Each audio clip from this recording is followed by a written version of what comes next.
Let's talk about Australian rooftop tents and the comparison of American rooftop tents. So we have been noticing on the market that there has been some big influences on around YouTube, TV, everywhere, such as the Explore Lights, Full Drive 24/7, All for Adventure, and they've been trialing a lot of American products here in Australia. So what we have done is we have went and got ourselves an American rooftop tent and put it on the top of our Full Drive Isuzu D-Max. so we can compare a direct comparison for you guys for the Australian rooftop tents and the American hardshell rooftop tents, and let you as a viewer decide if you're going to go out and get yourself an Australian one or an American hardshell rooftop tent. So the exact rooftop tent that we're putting in comparison is obviously we use the Darche Streamliner, and the reason why, obviously because we had that one, but it's a good comparison because it's on the BCF market and it's a really popular rooftop tent. And then the company that's given us this one is called Top Oak, and they have basically said, here's a rooftop tent, we want you to do a review. Yes, we have received it, but they have put absolutely nothing in the contract that we have to say anything good about the rooftop tent. So we're giving you guys a 100% non-biased opinion on this rooftop. So the topics that we're going to cover in this episode is going to be one, the weight, size, and how it handles on the four-wheel drive itself, the quality of the material and how it is designed differently, obviously the pack up and pack down time, the bedding and interior, can you actually fit the bedding in?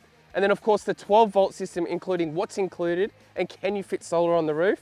And then finally, the biggest one, pricing and availability in our market. Plus, if you use the discount code ALWAYSTOURING at checkout at the Top Oak website, you'll also get a discount code on any of their rooftop tents. Don't forget guys, if you are enjoying the content, flick us a subscribe. We are creating videos every 2 weeks for you guys to watch. Plus, we have discount codes at some of the biggest companies around Australia, including iTech World, Undercover Australia, Salty Captain, and Fire to Fork. Using the discount code ALWAYSTOURING, and even our own quality merch for you guys to wear when you are out touring. First things first, before we crack into the video, we're going to show you what you need to do when you get your first canvas rooftop tent to prevent any water seepage from getting in, and it's called seasoning, which you can see in this video. Now, if you don't know what seasoning your canvas is, don't stress, I'll quickly run through it right now. As you can see here, as soon as we got home, Maddie and I completely opened up the rooftop tent to completely expose all of the canvas. What you want to do is use every pole and guy rope that there is, because if you don't do this and it's uneven or slouching in one area, it'll cause the canvas to expand and contract, causing it to permanently favour that position. What you want to do, once you've got it all out, you want to get the hose and you want to wet every single piece of canvas or fly screen that you can see. The reason why this happens is because when the water gets into the canvas, into the little gaps in the fabric, it causes it to swell around the stitch holes to make the canvas more water resistant. You want to do this for about 2 to 3 minutes, and you want to make sure that you're doing it on a hot sunny day. So when the water goes in, it quickly expands and sort of sets in that position. First things first, let's get into the actual unpack of the American rooftop tent. Starting off with unlatching the two latches, Maddie notices something I didn't even think of. One of the things I've noticed about this latch is a little negative about it is that it won't extend any further than the one mode. So if you've got extra bedding in there, it'll be a lot harder to close. And I noticed with the little lip as well, it does make it harder to close, and you're at more risk of getting your fingers caught in it, as I have already done that. But the positive I have noticed as well, that not a lot of rooftop tents come with, is it does have its own lock that you can do after you've latched it up. Now, the initial setup is a little bit longer because it's not as simple as just simply popping it open and walking away, but that's where the bonuses I'll talk about later in the episode. Just like the Australian brands as well, this American one also comes with a telescopic ladder. I swear they all get them at the same place. And bam, straight away you can see why the extra 30 seconds for this rooftop tent makes such a good difference. Because that U-shaped bar that you can see pops right open and creates an extra 35%, as well as you can keep the bedding in it. Then all you have to do is quickly put out the poles to hold it in place and make everything looking nice and neat and taut. Now, the same as the Australian rooftop tent, it also comes with 2 shoe storage bags that I didn't include in the setup because it only makes an extra 15 to 20 seconds to pull out and put it in, as well as this starlight that adds an extra about 20 seconds if you want to open that up during the day or the night time. And that right there is the American Top Oak Galaxy 1.0 rooftop tent in a nutshell. The unpacking was actually a lot easier than I thought it was because you don't have those extra poles like the Darche Australian one that you have to set up, but you do have to push out that U shape, but you get the initial benefits of leaving everything inside, including the ladder and your bedding, which is absolutely epic, I believe. How quick quick and easy was that to set up? No extra little poles or bits and bobs to set it all up. Now, before we get inside the interior of it all and the storage, let's talk about the size, the weight, and how it drives with the forward drive. So the weight, size, and how it handles on the four-wheel drive itself, probably the top three, arguably the most important things when you're deciding what rooftop tent to put on your vehicle itself. So let's crack into the weight. So in perspective of the Top Oak American hardshell rooftop tent in comparison to all the other ones on the market, it is 80 kilos, which is what I would say is the average rooftop tent weight. Comparing it to our Darche Streamliner one, it is slim fit, the other one, so it is lighter at 69 kilos, and this one is at 80 kilos and is slightly wider. The exact dimensions, that it's 210 centimeters long, 142 centimeters wide, and when packed up, it is 20 centimeters thick. So basically that means that it is a bigger rooftop tent, but that comes with its pros and its cons, and we'll talk about that later. But then where it's better is that the mattress is bigger. So it's actually 2 meters long, 132 centimeters wide, and then has a 50 millimeter thick mattress. Whilst that is the same as the other one, it is 12 centimeters more wide, plus more room at the head and feet, because the way that it opens up at the back end when your feet are gives you more room. But then the cons of it being a wider and larger tent, only slightly, is still enough to sort of affect the performance it has on the roof of your four-wheel drive that we have noticed anyways, compared to the slimmer design. So in real terms, what does this actually mean? Because these are just numbers on paper. So what that means for us is because it is 80 kilos, it does go above our roof load rating when we were going off-road. We talked about before that it was 67 kilos. Having the 69 kilo rooftop tent before really didn't make a difference to taking it off-road. So sitting at 80 kilos, it does mean that we run that risk if we have any problems in the future, that we will have those insurance problems if we roll the car or something like that. However, in saying that, when we went around Western Australia, we had the 20 kilo solar panel on the top, which actually made it 89 kilos, and we did the whole 3 months with absolutely no dramas and haven't had any dramas before. So I believe that's really not an issue because we have an on-road rating of 100 kilos. The next thing is it is wider. So because it's that little bit wider, it actually doesn't have that nice slimline sit when you look at it aesthetically, but really makes absolutely no drama at all. It is currently sitting about 5 centimeters to the right-hand side because the people or my mechanics that put it on didn't want to move the awning. So I'll get that rectified in the next couple of weeks. But the biggest thing is 5 centimeters. I know that is absolutely bugger all when it's closed and you're traveling along, but it has added about 0.7 litres per 100 Ks to our fuel economy. Not that big of a difference, but just something interesting to note. Whilst on the topic of how it handles on the four-wheel drive, let's quickly talk about the mounting points. Now, what I've said before, and I'll still stick with, is stay away from those quick release mounting ports. They have so many movement issues after about 6 months of use. And if you're finding yourself taking them on and off all the time and you have some sort of design at home where you take them on and off, sure, use those, but always use the lowest profile mounts that are hard mounted to your rooftop tent and to the vehicle itself to help with any of that reducing movement. So we have kept the exact same mounting system. We've got the Rhino rack system. So we've got the old tradie bars. So a lot of the new vehicles, they come with the slimline ones. Definitely recommend those as long as they're strong enough to hold the heavier rooftop tents. And then I have them also screwed in to the roof. Don't get the pot rivet ones. You'll find when you're going off-road, as soon as you hit those corrugations, you'll have some of those pot rivets come loose and you'll have a couple dramas there. And for those tray and canopy rooftop tent lovers, it is absolutely no dramas having this bigger spec rooftop tent because it comes with its bonuses. It is 35% bigger because of its design. As we can see that it's opened up a lot larger up there. So we'll go to Maddy up there and she'll show you all around the interior of the rooftop tent and the absolute bonuses that this one has massive impact over the other rooftop tent that we have. Now, quickly cracking into this interior of this rooftop tent, this is where we definitely see the bonuses of the bigger style rooftop tent. Now, before we get into the big bonuses of this rooftop tent, let's talk about the most important part, and that is comfort and bedding. With this rooftop tent, we do have the separate layers. So on the bottom, you have the condensation mat, which is similar to the Darche one. Then afterwards as well, you've got the mattress itself. Now this one is okay, it's not super thick, so that's why we always apply our own little mattress underneath. You can get these from Clark Rubber or Harris Scarf. Then we have our sheet, and the bonus as well is these pillows, right? We've got a thick memory foam pillow, and I've got 2 pillows. The great thing is these can actually all be left in the rooftop tent. With our previous one though, couldn't leave any mattresses, couldn't leave any extra bedding in it. We had to take it all out. All we could leave was the sheet and the single doona. Now, as well, talking about room and what can be stored in here after we pack it all up, is actually the telescopic ladder that you can see down there, Once it's all folded up, it can actually slot right in there and still be closed with that rooftop tent. What's also stored while we close it up is these 2 bags. Now, you would have seen these in the Darche one as well that we had. These are great little shoe bags that you can hang outside of the tent to keep out any dirt, sand, dust from getting inside the rooftop tent. So I'm really impressed that they've included these as well, but they all get stored up in here as well. Now let's talk about the design of it all. As you can see in the interior of the rooftop tent, you've got insulation that runs all the way to the top and to the bottom of the under roof. Now this insulation's in place to be able to keep you warm when that weather really drops and gets cold, but it doesn't feel as great quality as the Darche one that we had. What is advertised as better quality though than the Darche one is this canvas that they have. For me, it feels about the same as the Darche one, but it is advertised as better. It also comes with the fly net on the outside. Now, I actually think the fly net's better than the Darche one. It feels thicker and better quality and less likely to rip. Now, I also find as well the window space. I love the window space. It's so much bigger than the Darche one that we used to have. Now, you can either have the window zipped up with the fly screen and the canvas rolled up, as you can see here, or have the canvas zipped up as well to keep it warm.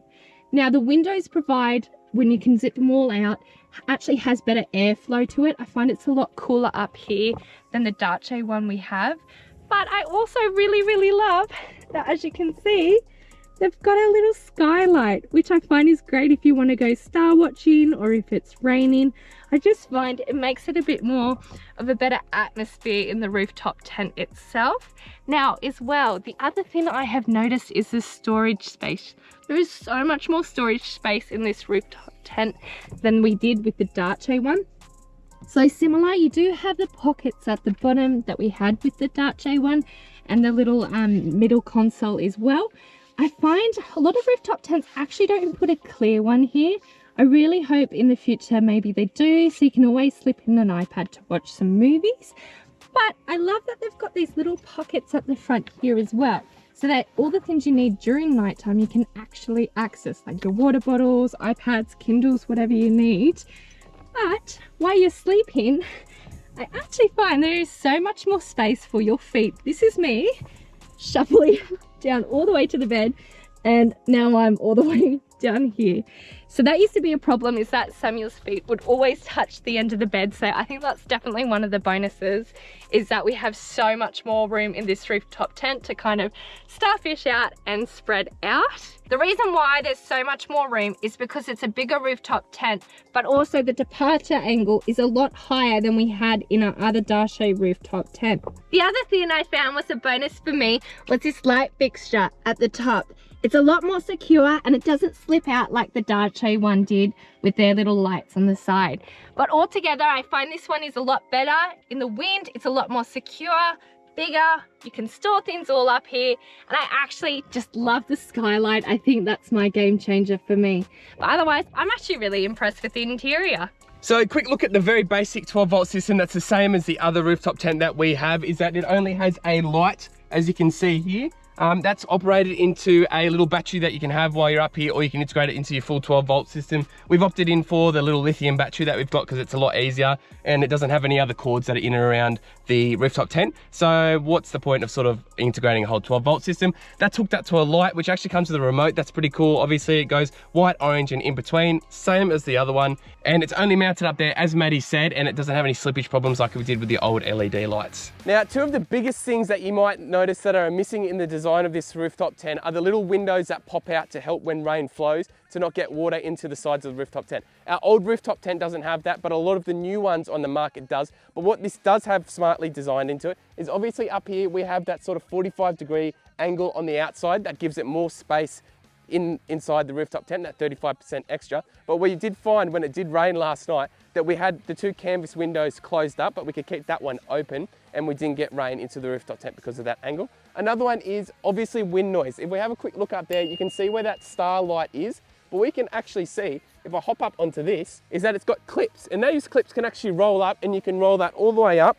And then as Maddy was showing you before, it has those two little pieces that you can roll the canvas up into it and it secures it, and then that gets rid of all the wind noise during that wind, which is a really smart design. I love that all the new hard shells coming onto the market have those designs built into them, because one of the downsides is canvas is flappiness in the wind. All right, decision-making time. So we're basically going to do a direct side-by-side comparison of the Darche one, which we're using as the Australian representative one, and then the American Rooftop tent, which is the top oak one. And we'll go through all the specs and details, including everything we've talked about, plus the warranty and little things like that. Have a discussion about it, and then make up our own minds as to which one we would rate, including the price involved in it. So let's go through it, all of it.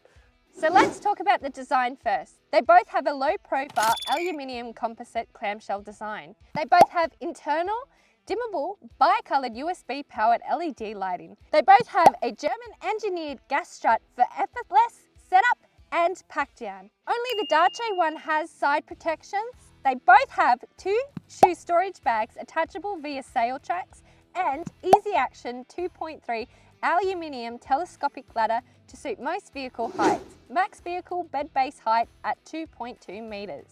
Also, heavy duty construction including repairing coil zips, tape seams and reinforced stitching, all on stress points. Yeah, so I just wanted to talk about something real quickly there. I noticed that with all the rooftop tents, for whatever reason, the zips that they don't have the little plastic and rubber bits on the end. So when it's windy at night, you get the little tick, tick, tick, tick, tick sound of all the little zips banging around, and it's so bloody annoying. I don't know why they spend, the extra probably 15 bucks it takes to get that designed in amongst it all. Now, what the top oak rooftop tent has over the Darche one is that the roof rails come with it, and then the other ones don't. They are sold separately. But what they both have is they both have a 280 GSM ripstop poly cotton canvas on the outside, which means that they're both high quality.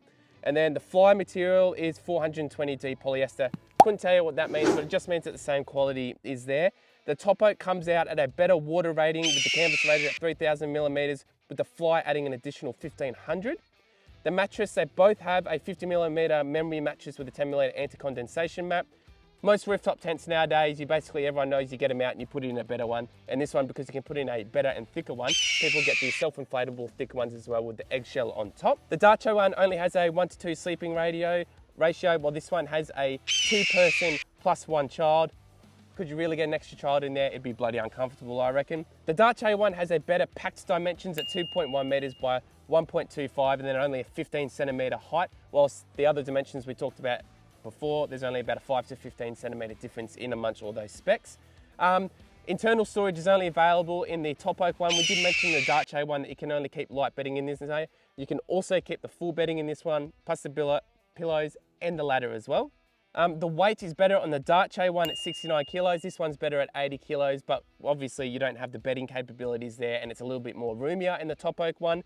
Warranty 3 years on the Darche one, with only 12 months on the top oak one. The flooring for both of them have a durable, insulating honeycomb aluminium panels. And the top oak one's waterproof rating is a lot better at 600 millimeters, which is suitable for heavy rain conditions. The waterproof rating on the top oak one is better at 6,000 mils, which is suitable for heavy rain conditions, but it improves even more once you put the fly net on, which comes to 8,000 mils. But you can also remove the fly net if required. And because of its U-shaped design, it's actually 35% bigger as well. The top oak then has a skylight with a rain shield, which obviously gives you better lighting during the day, and then you can have a look at the stars at night as well. And then we've got the larger doors, which means that it feels like there's more space in there as well. It has more space, but we have increased airflow for those really hot summer days. The fly screens are the absolute same, the same quality. You don't get any of those midges or anything like that else in it. And then the 1-year warranty versus the 3-year warranty that we spoke about before, which is a really big thing. Now let's get into the conclusion and what we personally think of this rooftop tent.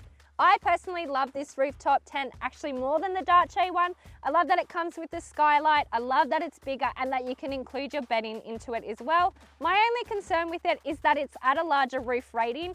Well, what we have, which is at 65, 69? 67 kilos 67 off-road, kilograms. but then 100 kilos on-road. Yeah, so that's my only real concern, is if it will do any damage to our rooftop tent, and then obviously the effect it has on our diesel pricing. Yeah, and then I think from my side of things, obviously because it's an American rooftop tent, when it was sent over to us, we thought it was going to take 2 to 3 weeks. We had it in 4 days, which is pretty gnarly in itself. So you don't need to worry about that shipping pricing, because it also comes with free shipping as well, which is bloody great. And then it's only online service as well, so you would have to catch them between the hours and the American times, but they're pretty responsive. I find they get back to me within 48 hours via email, which is fantastic, and I've seen other good reviews as well. And number 3, obviously, it's an American company coming into the Australian market. I'm all about it because the Australian rooftop tent prices here in Australia, I think, are really expensive after having this one and seeing that it's half the cost, but it doesn't have half the quality there as well. So things I don't like that it doesn't have as much insulation on the underside of the roof, and then they've cheaped out on the insulation underneath the bedding. But the things that I do like is that they have the same foam density mattress, the same anti-condensation mat, more storage. The lighting in there is good. It's got 35% more room. It's got a better design. It comes with roof racks. You can keep all of the bedding in there, including your pillows, doona, and the ladder, which is absolutely game changing. Comes with the shoe pockets. It is 11 kilos more, but I think that's expected given that sort of design of rooftop, and that's an absolute normality that we already have here in Australia, that the normal kilo rating for rooftops, I think, is usually about the 80 kilo mark, going right up to the 100 kilo mark with those other heavier duty rooftop tents. And as Maddy said, we get about 0.7 litres extra more in diesel consumption, but I think that is much better knowing that we have probably a lesser pack up and pack down time, as well as we don't have to store anything inside of our car. And if you're looking at 0.7 litres being a game changer for your rooftop tent, I think you've got other things to worry about. So budget to price breakdown. Is $5,000 really worth the cut for $2,000 with what I would say about a 15% cut in quality? I don't think so. If I would have my time again and I had this to look at whilst we're here in Australia, I'd do this one over that BCF Darche Streamliner one, simply because of all those things that I just mentioned before. What do you think? I have to agree. I think, for that 15%, I think it's definitely worth it. Comfort is definitely one of the things that you want while you're out camping as well, especially with a rooftop tent. And paying, $5 grand for some of the rooftop tents that's out there these days. This actually is quite comparable to the market, even though it's a lot cheaper. I think it's still as good of quality personally.